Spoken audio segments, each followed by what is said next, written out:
నమస్తే. నేను జర్నలిస్ట్ శ్రీనివాస్. ఈరోజు న్యూస్ అనాలిసిస్‌లో ముందుగా 'దిశ' పేపర్‌లో వచ్చిన వార్తలను చూద్దాం.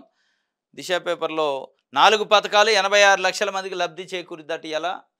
70 లక్షల మందికి రైతు భరోసా, 7 లక్షల మందికి ఇందిరమ్మ ఆత్మీయ భరోసా, ఒక 5 లక్షల మందికి రేషన్ కార్డులు, 4.5 లక్షల మందికి ఇందిరమ్మ ఇళ్ళు. ఈ 4 పథకాలకు సంబంధించి ఈరోజు మధ్యాహ్నం 1 గంటకి ముఖ్యమంత్రి రేవంత్ రెడ్డి గారు ఆయన సొంత కాన్స్టిట్యున్సీ కొడంగల్‌లో కోస్గి మండలంలో స్టార్ట్ చేస్తారట. 86 లక్షల మందికి లబ్ధి చేకూర్చే సంక్షేమ సమరాలు మేము చేస్తున్నామని చెప్పి ప్రభుత్వం ఇవాళ మొత్తం అన్ని పేపర్‌లో, టీవీల్లో యాడ్‌లేసింది. దీనికి సంబంధించి ప్రధానమైన వార్త ఉంది. అయితే ఇందులో రైతు భరోసాతో 70 లక్షల మందికి ప్రయోజనం అయితే ఒక మాట వాస్తవమే, కానీ దాంట్లో రూ. 15,000 ఎకరానికి ఇస్తానన్నది దాన్ని 12,000 చేశారు. సరే, అదేనా సక్సెస్ఫుల్‌గా అయిద్దా చూడాలి. ఇంకోట, అసలు ఇందిరమ్మ ఆత్మీయ భరోసా దాదాపు 25 లక్షల మంది నుంచి 30 లక్షల మంది ఉంటారనేది ఒక అంచనా. దాన్ని 7 లక్షలకు తీసుకొచ్చారు. మొన్నదాకా 12 లక్షలు అన్నారు. ఏది జాతీయ ఉపాధి హామీ పథకంలో ఉపాధి హామీ కార్డు ఉండి పనికి పోయినోళ్ళు 12 లక్షల మంది ఉన్నారు. వాళ్ళందరూ ఎలిజిబిలిటీ అన్నారు. 12 నుంచి అమాంతం 7 లక్షలకి సగానికి తగ్గించారు. మరి ఈ మతలబ్ ఏం తెలియదు, కానీ ఒక రకంగా మొన్న 4 రోజుల పాటు పెట్టిన గ్రామ సభల్లో ప్రజల ఆవేదన, ప్రజల నిరసన బయటకు వచ్చింది. మరి ఇప్పటికైనా ప్రభుత్వం అలర్ట్ అయ్యి మనం చేస్తున్నది ఏంది, చెప్పింది ఏంది, ఏం రిసీవ్ చేసుకుంటున్నారు ప్రజలు, కరెక్ట్గా మనం చెప్తున్న పనులు కరెక్ట్గా అవుతున్నాయి అనేది సమీక్ష చేసుకోకుండానే చేస్తున్నట్టు అనిపిస్తుంది. ఎందుకంటే ఆత్మీయ భరోసా 7 లక్షలు అంటే నాడు అర్థమవుతుంది. చాలామంది కోత పెట్టారు. ఇంధనం మిల్లు 4.5 లక్షలు ఫస్ట్ నుంచి చెప్పిందా, దాంట్లో ఇబ్బంది లేదు. 4,20,000 మంది కొత్త రేషన్ కార్డులు కూడా 5 లక్షల మందికి పైగా ఉన్నాయట. అది కూడా ఒక 10 లక్షల దాకా కార్డులు అవసరమైతే అని అప్లికేషన్లు వచ్చినట్టు డాటా ఉంది. కానీ 5 లక్షలకే రేషన్ కార్డులు ఇస్తాను. దీనికాండే గొడవలైంది. గ్రామ సభలలో టెంట్లు వేయటం, ఎంటబట్టడం, నిర్బంధించడం అధికారులను, ఇవన్నీ ప్రజలు చేశారు. ఎందుకంటే రేషన్ కార్డు అవసరమైనోడు దరఖాస్తు చేసుకుంటూ రాలే, అవసరం లేనోడికి వచ్చింది. ఇంధనం మిల్లు అవసరమని అడిగిన వాళ్ళకి, దరఖాస్తు పెట్టిన వాళ్ళకి రాలే. అసలు ఇంధనం మిల్లు నాకు వద్దు అన్న వాళ్ళకి ఆడ పేరు వచ్చింది. ఇవన్నీ చూశారు. ఆత్మీయ భరోసాలో భూమి ఉన్నోడికి కూడా ఆత్మీయ భరోసా వచ్చింది. ఇట్లాంటివన్నీ తప్పులు తడగ్గా వాళ్ళ సర్వే ఉంది, ఆ రిపోర్ట్ ఉంది అని చెప్పి పెద్ద ఎత్తున నిరసన అయితే వ్యక్తమైంది. ఏదైనా ఇవాళ అయితే 4 పథకాలకి 86 లక్షల మందికి లబ్ధి అట. నేడు ప్రారంభిస్తారని చెప్పి ఒక వార్తనిచ్చింది. ఇంధనమ్మ పేరు పెడితే ఒక ఇల్లు కూడా ఇవ్వమంటాడు బండి సంజయ్. నిన్న ఈయన సునీల్ రావు, కరీంనగర్ మేయరు, బీఆర్ఎస్ పార్టీకి సంబంధించి, ఆయన జాయిన్ చేసుకోవడం 10 మంది కార్పొరేటర్లు ఆయన్ని. కేంద్ర హోంశాఖ సహాయ మంత్రి, కరీంనగర్ ఎంపీ ఆయన మొన్న పోయి మనోహర్ లాల్ ఖట్టర్ వచ్చిండు కరీంనగర్. ఆయన అడిగారు రాష్ట్ర ప్రభుత్వం 20 లక్షలు ఇల్లు ఇవ్వండి, మాకు తెలంగాణకు అవసరం ఉందంటే ఆయనకు ఒక రిప్రజెంటేషన్ ఇచ్చారు. దాని మీద బండి సంజయ్ మాట్లాడండి, మీరు ఫస్ట్ ఇందిరమ్మ అనే పేరు తీసేయండి, అప్పటిదాకా ఇవ్వమంటాడు. పిఎం ఆవాస్ యోజన అని పెట్టుకోండి, ఏదైనా ఇస్తాం మీకు, అది 20, 10, 5 అనేది. కానీ ఒక్క ఇల్లు కూడా ఏమి ఇందిరమ్మ అనే పేరు ఉంటే అని చెప్పి ఆయన చెప్పిండు. కేంద్రం మంజూరు చేస్తే ఆ పేరు ఎట్లా పెడతారు? కొత్త రేషన్ కార్డులపై ప్రధాని ఫోటో ఉండాల్సిందే, లేకుంటే రాష్ట్రానికి ఉచిత బియ్యం బంద్. కేంద్ర హోంశాఖ సహాయ మంత్రి బండి సంజయ్ సంచలన వ్యాఖ్యలు. బీజేపీలో చేరిన కరీంనగర్ మేయర్ సునీల్ రావు, 2 కార్పొరేటర్లట. ఇది ఒక వార్త. ఇందిరమ్మ త్యాగం ముందు మీరెంత? బండి సంజయ్ వ్యాఖ్యలు దిగజాడుతనానికి నిదర్శనం. ఆయన క్షమాపణ చెప్పాల్సిందే. వచ్చే ఎన్నికల నాటికి బీఆర్ఎస్ 4 ముక్కలైద్ది. రాష్ట్ర రాజకీయ ముఖ చిత్రం నుంచి గులాబీ పార్టీ కనుమరుగు కాక తప్పదు అని పీసీసీ అధ్యక్షుడు మహేష్ కుమార్ గౌడ్ చెప్తుండు. ఇందిరమ్మ త్యాగం ముందు మీరెంత? అందరూ త్యాగాలు చేసేటోళ్ళు. నరేంద్ర మోడీ నేను త్యాగం చేసిన అంటాడు, ఇందిరమ్మ నేను త్యాగం చేసింది అని వీళ్ళు చెప్తుండ్రు. మరి త్యాగాలు చేసి ఏం చేశారు? పదవులు త్యాగం చేశారా? ఎవడు పదవులు పెట్టి ఉండడు. మళ్ళీ ఇందులో ఎవరు కూడా పదవులు పెట్టి ఒక రోజులు కూడా ఉండలేదు. ప్రజలు తప్పితే తప్ప వాళ్ళకై వాళ్ళు ఎవడు పదవిని త్యాగం చేసిన వాళ్ళు లేరు. ఇందిరా గాంధీ కూడా అలహాబాద్ హైకోర్టు ఒక సంచలనమైన తీర్పిచ్చి మీరు మీ ఎంపీ పదవి చెల్లదు అని ఇస్తే ఆమె రాజీనామా చేయాల్సి వచ్చింది. అప్పుడు ఎమర్జెన్సీ పెట్టింది, పదవి పోతుందని. ఇక ఆమె కూడా ఒక త్యాగం చేసినట్టు పీసీసీ చెప్తుంది, కాంగ్రెస్ నాయకులు చెప్తున్నారు. నరేంద్ర మోడీ ఆయన పదవి కోసం దేనికైనా సిద్ధమై ఎవరితోనైనా పొత్తు పెట్టుకుంటుంది. ఈ మధ్యకాలంలో సిద్ధాంతం లేదు, రాద్ధాంతంలో ఏది లేదు. అయినా కానీ మళ్ళీ త్యాగపరులు వీళ్ళంతా త్యాగం. ఎక్కడ ప్రాణాలు త్యాగం చేశారు అంటే ఏది లేదు. మేం త్యాగం అంటే మేం త్యాగం, దేనికోసం త్యాగం చేశారు మీరు? ఇదట ఆమె త్యాగం ముందు మీరెంత అంటాడు. త్యాగం అంటే ఒకవేళ కాల్పుల్లో చచ్చిపోయింది. అదేం దేశం కోసం చచ్చిపోలే. ఎవడో కాల్చిండు, చనిపోయింది. ఈ కాల్పుల్లో చచ్చిపోతేనే త్యాగం అంటే అసలు కావాలని తెలంగాణ ఉద్యమం కోసం ప్రాణాలు వదిలినోళ్ళు చాలామంది ఉన్నారు. వాళ్ళది ఏం త్యాగం అనాలి? అసలు వాళ్ళది ఏ లెక్కన కట్టాలిగా? తెలంగాణ రావాలని చెప్పి పెట్రోల్ పోసుకొని 10 మంది చూస్తుంటే నిప్పంటించుకున్నోళ్ళు ఉండరు. శ్రీకాంతాచారి లాంటి వాళ్ళు. మరి వాళ్ళదేమంటారు త్యాగం?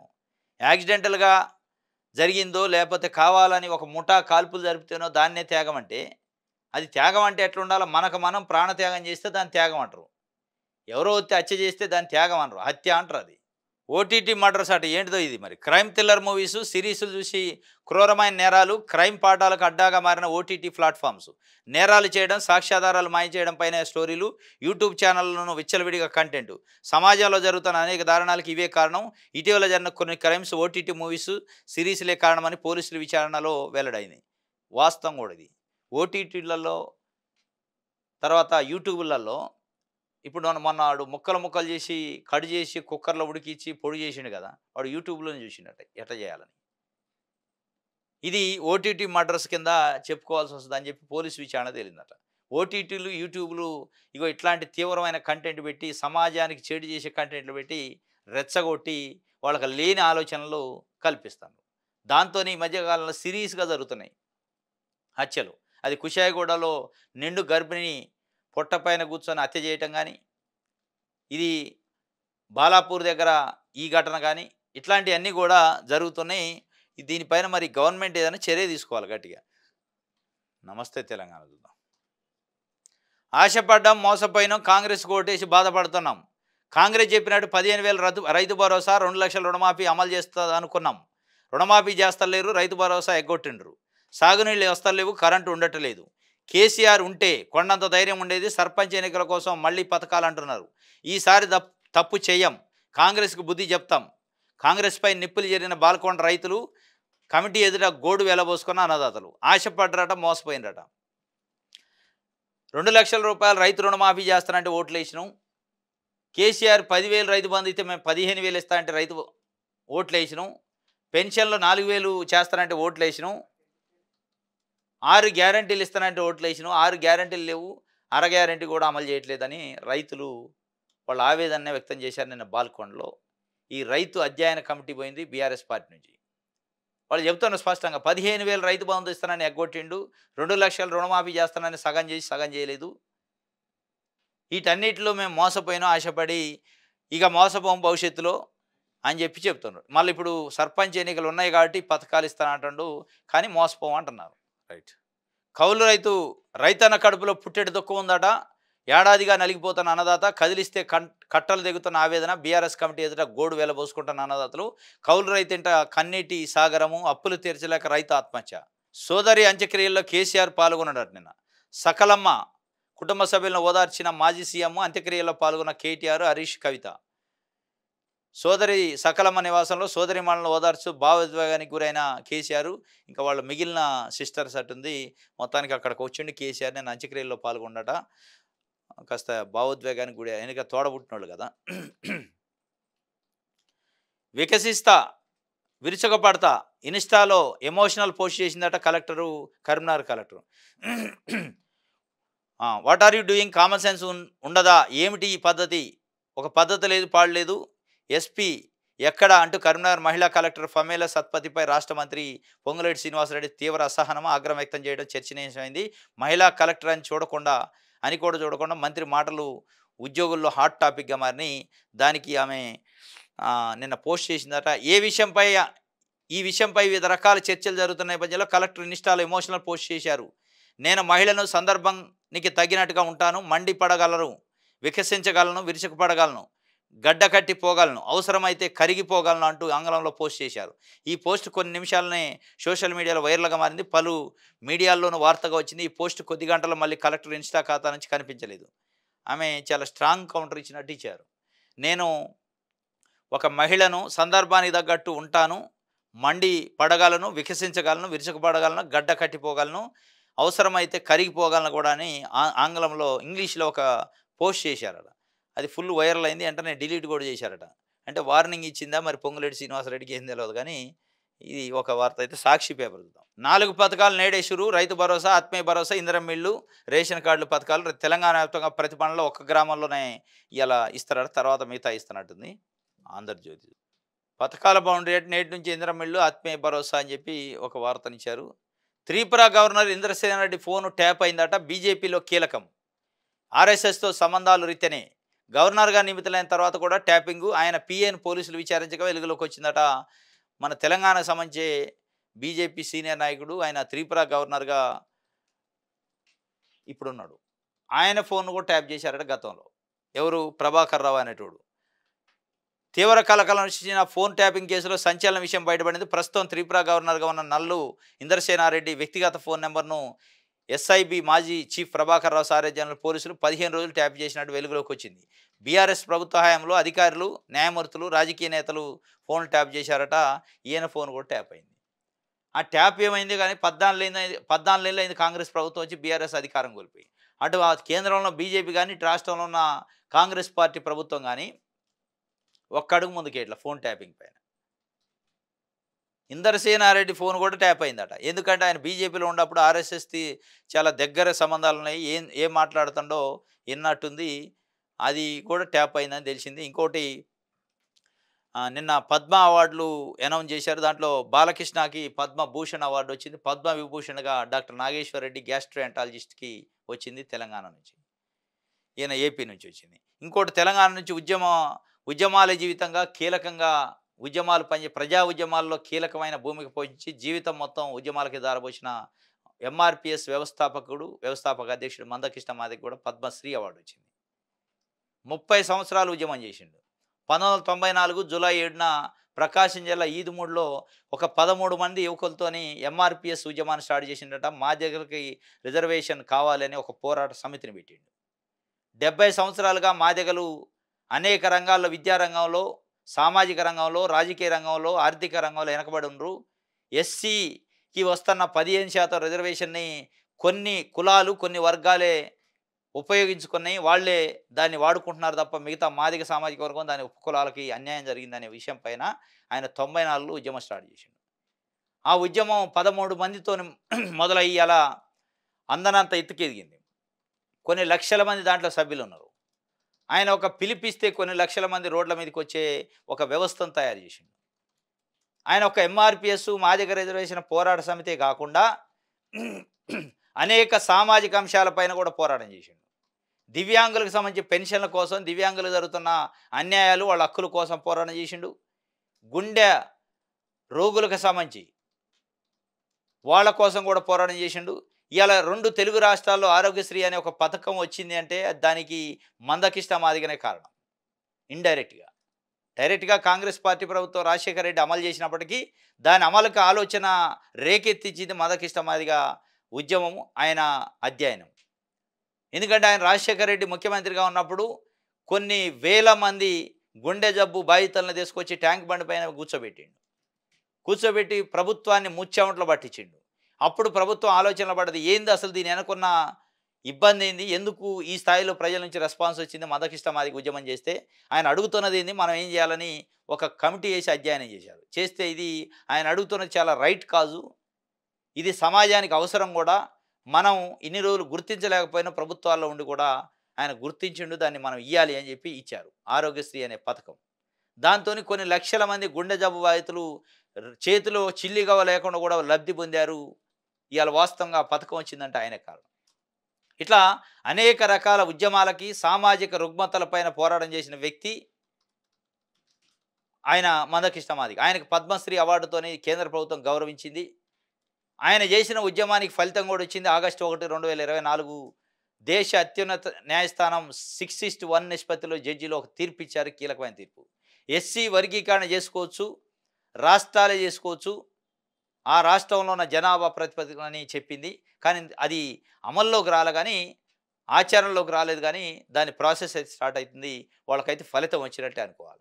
ఇది మొత్తానికి ఆయనకి ఒక మరుపురాని జ్ఞాపకం. ఎందుకంటే పద్మశ్రీ అనే ఒక అవార్డు వచ్చింది అంటే ఆయన త్యాగం మంది ఇది ఒక చిన్నదే కావచ్చు నాకు తెలిసి అయితే. ఎందుకంటే జీవితం మొత్తం ఉద్యమాలకే త్యాగం చేసిండు, మామూలు విషయం కాదు.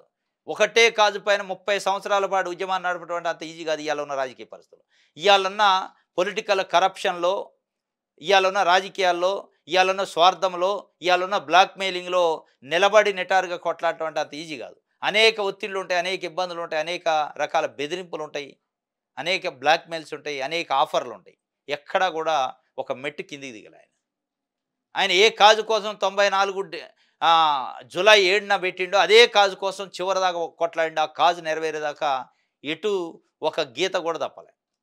సరే, అనేక రాజకీయ పార్టీలు కలుపుకోవడం, వాళ్ళ మద్దతు తీసుకోవడం ఆయన కాజు కోసం అది వేరే విషయం. కానీ దాన్ని ఇక గిట్టనోళ్ళు గిట్టినట్టు రకరకాలు చెబుతారు. అందరూ కలిసిండు, ఇందులో కలిసిండు, దానికి మద్దతు ఇచ్చిండంటే ఆయన కాజు కోసం దేనికైనా మద్దతు ఇస్తారు. తప్పే ఉంది అనేది వాళ్ళు చెబుతున్న పరిస్థితి. ఇది మొత్తానికి ఉద్యమాలే జీవితం, ఉద్యమాలే ఊపిరిగా ఉన్న మాదిగల కోసం 30 ఏళ్లుగా మదకిష్ట పోరాటం చేసినందుకు ఆయన కేంద్ర ప్రభుత్వం ఒక సముచితమైన అవార్డు అయితే ఇచ్చింది. ఇది ఆంధ్రజ్యోతి సంబంధించి. ఈనాడు చూద్దాం. జమిలీతో సుపరిపాలన విధానాల్లో అనిశ్చితి తగ్గుతుంది. జాతిని ఉద్దేశించి రాష్ట్రపతి గణతంత్ర ప్రసంగం వివేకవంతులైన ఓటర్లే ప్రజాస్వామ్యానికి బలం. ఎన్నికల సంఘం 75వ ఆవిర్భావ దినోత్సవ సభలో ముర్ము రాష్ట్రపతి ద్రౌపది ముర్ము చెప్పారు. జమిలీతోని సుపరిపాలన అందిద్ది అని చెప్పి జాతిని ఉద్దేశించి గణతంత్ర దినోత్సవానికి ముందు రోజు ప్రతిసారి ప్రెసిడెంట్ ఆఫ్ ఇండియా ఒక ప్రసంగం చేస్తారు. ఆ ప్రసంగంలో జమిలీ ఎన్నికల గురించి ప్రసంగం చేశారు. జమిలీతోనే సుపరిపాలన అందిద్ది అని చెప్పారు. ఇంకోటి వివేకవంతమైన ఓటర్లే ప్రజాస్వామ్యానికి పునాది బలం అని చెప్పారు. ఎన్నికల సంఘం గురించి కూడా చెప్పారు. 75వ ఆవిర్భావ దినోత్సవం జరుగుతున్న సందర్భంగా రాజ్యాంగం నాకేమిచ్చింది అని ఒక వార్తను కూడా ఇచ్చింది. నాకంటూ ఉనికినిచ్చింది, నా గొంతుకకు బలాన్ని ఇచ్చింది, నా స్వేచ్ఛకు రెక్కలిచ్చింది, నా భావాలకు గౌరవం ఇచ్చింది. భారత రాజ్యాంగంలో ప్రతి అక్షరం మహాత్ముడి ఆలోచనలకు, అంబేద్కర్ ఆశయాలకు సాక్షి సంతకం. ఇది పౌరుడి హక్కుల ఎక్కాల పుస్తకం. పాలకుడికి లౌకిక సామ్యవాద భావాలు బోధించే పెద్ద బాల శిక్ష. రిపబ్లిక్ డే సందర్భంగా ప్రత్యేక కథనం. రాజ్యాంగం నాకేమిచ్చిందంటే నాకు స్వేచ్ఛ రెక్కలిచ్చింది, గొంతుకు బలాన్ని ఇచ్చింది, నాకంటూ ఒక ఉనికి ఇచ్చింది, నా భావాలకు గౌరవం ఇచ్చింది అని చెప్పి ప్రతి అక్షరం, భారత రాజ్యాంగంలో ప్రతి అక్షరం ప్రతి పౌరుడికి ఇచ్చింది, కొండంత ఇచ్చింది. దాన్ని వాడుకున్నోడికి వాడుకున్నంత. పథకాల పండగ నేడే 606 గ్రామాల్లో లాంఛనంగా 4 స్కీములకు శ్రీకారం. అంటే ఒక మండలానికి ఒక గ్రామాన్ని ఎన్నుకొని స్కీములు అనౌన్స్ చేస్తారట. తర్వాత ఇక మిగతా వస్తేటుంది. 606 మండలాల్లో 606 గ్రామాలలో లాంఛనంగా 4 స్కీములు ఇవాళ ఎక్కడికక్కడ అక్కడ ఉన్న ఎమ్మెల్యేలు, మంత్రులు పాల్గొంటారట. ముఖ్యమంత్రి మటుకి చంద్రవంచలో పాల్గొంటారట. కొడంగల్ నియోజకవర్గం కోజిగి మండలంలో చంద్రవంచ అనే గ్రామంలో. ఢిల్లీ పాలకుల గుండెల్లో రాజ్యాంగం లేదు, మనువాదం తేవాలని కేంద్ర ప్రభుత్వం ప్రయత్నం చేస్తుంది. తెలంగాణ సాయుధ పోరాటం అమరుల త్యాగాలను ముందుకు తీసుకెళ్లాలి. సిపిఎం మహాసభలో పార్టీ పొలిట్ బ్యూరో సభ్యురాలు బృందా ఖారత్ వ్యక్తం చేశారు. సిపిఎం పార్టీకి సంబంధించి మహాసభలు జరుగుతున్నాయి. సంగారెడ్డిలో శనివారం జరిగింది. దాంట్లో బృందా ఖారత్ మాట్లాడుతూ ఢిల్లీ పాలకుల గుండెల్లో రాజ్యాంగం లేదు, ఓన్లీ మనువాదమే ఉందట. మనువాదం తేవాలని ప్రయత్నం చేస్తుంది బీజేపీ పార్టీ అని చెప్పి వాళ్ళు ఒక స్టేట్మెంట్ ఇచ్చింది ఆమె. ఈ మహాసభలను కొత్త సెక్రటరీని కూడా ఎన్నుకుంటారు. ఇప్పుడు తమ్మినేని వీరభద్రం తెలంగాణ వచ్చినప్పటి నుంచి ఆయనే ఉండు, ఆయన్ని మారుస్తారు, కొత్త వాళ్ళని ఎన్నుకునే అవకాశం ఉందని కూడా ఒక చర్చ జరుగుతుంది. అది ఎంతవరకు అనేది ఇవాళ తెలిసే అవకాశం ఉంది. నవ తెలంగాణ విభజించి పాలించు, ఇదే కాషాయ పరివార విధానం. జనం మదిలో రాజ్యాంగము, బీజేపీ మనసులో మనువాదం ఉందని చెప్పి, జనం మదిలో అటు రాజ్యాంగం ఉందట, బీజేపీ మనసులో మనువాదం ఉందని చెప్పి కమ్యూనిస్ట్ పార్టీ సంబంధించి మహాసభల్లో వాళ్ళు చెప్తున్న పరిస్థితి. ప్రజల విశ్వాసాలకు ఆర్ఎస్ఎస్ హిందుత్వకు సంబంధమే లేదు, మతాన్ని రాజకీయాలకు వాడుకోవడం దేశానికి ప్రమాదకరం. అంబేద్కర్ను అవమానించిన అమిత్ షా రాజీనామా చేయాలి. సామాన్యులపైకి బుల్డోజర్ వస్తే ఎర్రజెండా అడ్డుకుంటుంది. కార్మికులు, రైతుల హక్కుల కోసం నిలబడేది కమ్యూనిస్టులే. సమాజం మార్పు కోసం పోరాడాలి. సిపిఐఎం బహిరంగ సభలో పొలిట్ బ్యూరో సభ్యురాలు బృందా ఖారత్ చెప్పారు. ఇది ఒక వార్తగా ఇచ్చారు. ఇప్పుడు CPM party secretary Tammineni Veerabhadram లేడు, మరి ఇందులో ఆయన లేకుండానే ఫోటో దిగారు. మరి ఏందో కథ ఏడ కనపట్టలే మరి తమ్మినేని వీరభద్రం. బివి రాఘవులు గారు ఉండు, ఈయన జోలకంఠ రంగారెడ్డి ఉండు, బృందా ఖారత్, ఎస్ వీరయ్య, బి వెంకట్ వీళ్ళంతా ఉన్నారు. కానీ తమ్మినేని వీరభద్రం కనపట్టలే. మరి ఆయన ఉండకూడదా? అంటే సెక్రటరీగా ఉండు కాబట్టి ఎన్నికలు ఏమైనా జరుగుతుందో తెలియదు, కానీ ఆయన బొమ్మ లేదు. ఇది ఒకటి. ఇంకోటి మన తెలంగాణ చూద్దాం. సంక్షేమ సంబరం అట 4 పథకాలకు నేడు శ్రీకారం. నారాయణపేట జిల్లా కోజిగి మండలం చంద్రవంచ గ్రామంలో ప్రారంభించిన సీఎం రేవంత్ రెడ్డి. చంద్రవంచలో సంక్షేమ సంబరాలని ప్రారంభిస్తారట. చివరి లబ్ధిదారుడి వరకు సంక్షేమ పథకాలు వెళ్తాయి అని చెప్పి చెబుతారు. మార్చి వరకు లబ్ధిదారులు గుర్తిస్తారట. మార్చి దాకా ఉంటుందట. ఆ! గ్రాండ్ హైదరాబాద్ ముందు బాబు బ్రాండ్ వెలవెలబోయిందట. గ్రాండ్ హైదరాబాదే ముందు పడ్డది. బాబు బ్రాండ్ వెలవెలబోయింది అని చెప్పి ఒక స్టోరీ రాశారు. తెలంగాణ ముఖ్యమంత్రి రేవంత్ రెడ్డి ఆంధ్రప్రదేశ్ ముఖ్యమంత్రి చంద్రబాబు నాయుడుతో పోల్చుకున్నప్పుడు రాజకీయాల్లో చాలా జూనియరు. 2006లో మొదటిసారి ఆయన ప్రజా జీవితంలో ఒక ఎన్నిక గెలిచారు. ఆ తర్వాత శాసనసభ్యుడిగా, లోక్సభ సభ్యుడిగా పనిచేసిన గత ఏడాది ముఖ్యమంత్రి అయ్యే వరకు ఆయన ఏనాడు కనీసం మంత్రిగా పనిచేయలేదు. ఆయన సభ్యుడిగా ఉన్న పార్టీ ఏది అధికారంలో కూడా లేదు. పరిపాలన కొత్తయినా రేవంత్ రెడ్డి ఇన్ని పెట్టుబడులు ఎలా ఎలా తేగలిగారు? పరిపాలన తలపండిపోయిందని చెప్పుకునే చంద్రబాబు నాయుడు ఎక్కడ విఫలమయ్యారు? ఏం లేదు విఫలం. హైదరాబాదే విఫలం. ముఖ్యమంత్రి రేవంత్ రెడ్డి గారే చెప్పిండు. హైదరాబాద్ ఉండటం వల్లనే ఇక్కడ పెట్టుబడులు వచ్చినాయి అని చెప్పి. ఆయనకు హైదరాబాద్ లేదు. ఈడ ఎవరు పొడిచేది ఏం లేదు. మనిషిని చూసి పెట్టుబడులు రావు. అక్కడున్న ఆ రాష్ట్ర పరిస్థితులను చూసి, రాష్ట్రంలో ఉన్న వనరులను చూసి వస్తాయి. ఆంధ్రప్రదేశ్‌ని చూసి పెట్టుబడులు రావు. ఆంధ్రప్రదేశ్‌లో ఉన్న పరిస్థితులను చూసి పెట్టుబడులు వస్తాయి. చంద్రబాబు నాయుడు గారిని చూసి రావు. కాబట్టి ఆయన ఫెయిల్యూర్ అయిండు. విలవిలబోయింది ఆయన బ్రాండ్ అంటే ఆయనకి ఏం బ్రాండ్ ఉంది? బ్రాండ్ వ్యక్తికి ఉండదు బ్రాండ్. వ్యవస్థకు ఉండదు బ్రాండ్. ఆయన మొన్నటిదాకా హైదరాబాద్‌ని చూపించి పెట్టుబడులు తెచ్చి నేను తెచ్చినానని ఆయన అనుకోండు. ఇవాళ అమరావతిని చూసి కూడా అట్లా తెస్తే నిజంగానే ఆయన బ్రాండ్ ఉండేది. అమరావతిని చూసి ఎవడు చూడలే ఆడ. హైదరాబాద్‌ని చూసి 1,75,000 కోట్లు పెట్టారు. ఆడ రేవంత్ రెడ్డి ఎక్స్‌వైజెడ్ ఆయనకి ఏం అనుభవం ఉందని చూడలే వాళ్ళు. హైదరాబాదును మాత్రమే చూశారు. అని ఆయనే చెప్పిండు. చంద్రబాబు నాయుడు గారి గురించి చంద్రబాబు నాయుడు గారిని నేను ఒక విలేకరు అడిగితే హైదరాబాదు ఉంది కాబట్టి వచ్చినాయట కంటే హైదరాబాదు ఒక్క తెలుగు ప్రజలందరిది ఒక్కళ్ళ తెలంగాణ వాళ్ళది కాదది. అది నేను క్రియేట్ చేసిన దానికోసమే అంటుండు. హైదరాబాద్‌ని క్రియేట్ చేసిండట. అంటే హైదరాబాద్ అంతకు ముందు లేదు క్రియేట్ చేసినట్టు చెప్పుకుండు ఆయన. ఇది ఆంధ్రప్రదేశ్‌లో పారిశ్రామిక పెట్టుబడులకు సంబంధించి దావోస్‌లో ఎవరు అంతగా ఉత్సాహం చూపలేకపోవడానికి కారణం ఆ రాష్ట్రంలోని రాజకీయ అనిశ్చిత పరిస్థితులే తప్ప మరొకటి కాదు. మొన్నటి ఎన్నికల్లో ఓటమి పాలైన YSR Congress party 40% vote bank స్థిరంగా ఉన్న విషయం, ప్రస్తుతం ఉన్నది 3 పార్టీల కూటమి సర్కారు అన్న విషయం పెట్టుబడులు పెట్టేవారికి తెలియకుండా ఉంటుందా? వాస్తవం ఇది. రైట్. ఇది మన తెలంగాణ సంబంధించి. ఇది ఈరోజు న్యూస్ ఛానల్స్. రేపు తాజా వార్తలతోని తిరిగి కలుసుకుందాం. Thank you.